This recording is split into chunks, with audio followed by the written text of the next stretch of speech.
Amsayo property tax baris dakmani te hokar rokno lamaganani phanke norjamon tuine cha chalo sejam rally khlaika sodor hangko Congress committee o sejam rally buang rakhor agulini juda lahar himboto khlaiman bisintike muthakjaka boroni kaisana salmo rajya saitike obotike property tax bari rizamano dati no rosainana nangnai obotini hnei saikhanarka Congress ni neta Probin Chakraborty lukurongni hamkrainaya Utai kendra utai haste hapangni wansukmu obahayo hnik koksi chakabo abo simia bisi 2018 ni simi hastewa BJP hapang haiman yagulo waire waino hasteni chung pherangni morok mungbo bar rizakni tongru obahaike chung pherangni morok mung te lama gana gini wo phalai sanai gurib bigra khangra ngo normatine belaikeno sejaka Congress ni neta Probin Chakraborty অর্থনৈতিক সংকট, কাজ নেই, দ্রব্যমূল্য বাড়ছে, মানুষের নাভিচ্ছার সেই জায়গায় দাঁড়িয়ে কেন্দ্রীয় সরকার যেমন জনস্বার্থ বিরোধী একের পর এক সিদ্ধান্ত গ্রহণ করছে, তেমনি ডাবল ইঞ্জিনের ট্রিপল ইঞ্জিনের যে সরকারগুলি আছে তারাও জনস্বার্থের পরিপন্থী সিদ্ধান্ত গ্রহণ করে নাগরিক জীবনকে দুঃসহ করে দিয়েছে। আমাদের রাজ্যে বিস্তারিত বলার সুযোগ নেই। সম্প্রতি আপনারা দেখেছেন ভয়ঙ্করভাবে বিদ্যুৎ মাশুল বাড়ানো হয়েছে। বলা নেই কোয়া নেই। এই বিদ্যুৎ মাশুল 18 সালের ওনারা ক্ষমতায় আসার পর একাধিকবার বাড়িয়েছে, আবার নতুন করে 7% এবং 5% বিদ্যুৎ মাশুল বাড়িয়ে মানুষের উপর ভয়ঙ্কর আক্রমণ। এর পাশাপাশি আমরা লক্ষ্য করছি সেখানে রাজ্য সরকার বলেছিল যে নতুন কোনো কর আরোপ করা হবে না তাদের বাজেট অধিবেশনে। এখানে সম্প্রতি আগরতলা পুর নিগম তাদের বাজেট অধিবেশন সংগঠিত করেছে। সে বাজেট অধিবেশনে তারা ঘোষণা দিয়েছে নতুন কোনো কর আরোপ করা হবে না।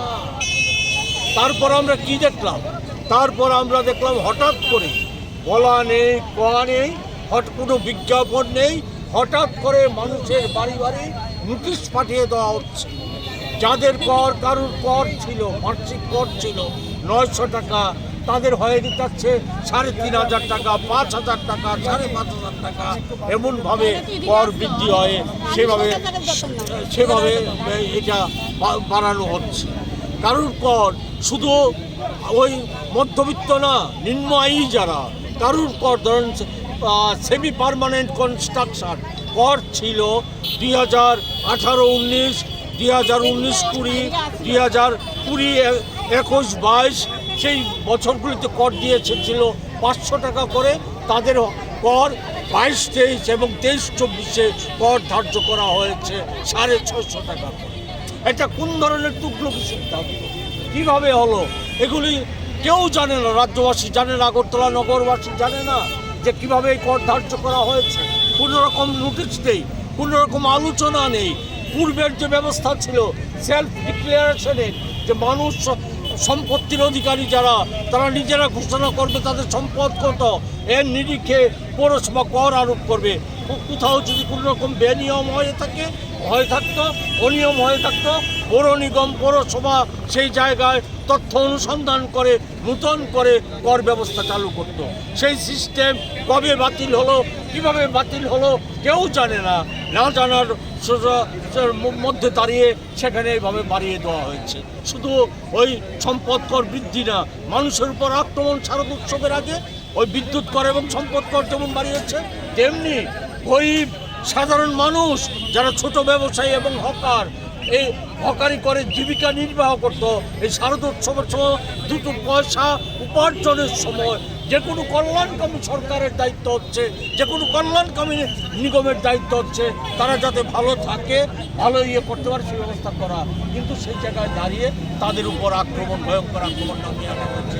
তাদেরকে উচ্ছেদের নামে, শহর সৌন্দর্যের নামে বর্বর কায়দা উচ্ছেদ করা হচ্ছে।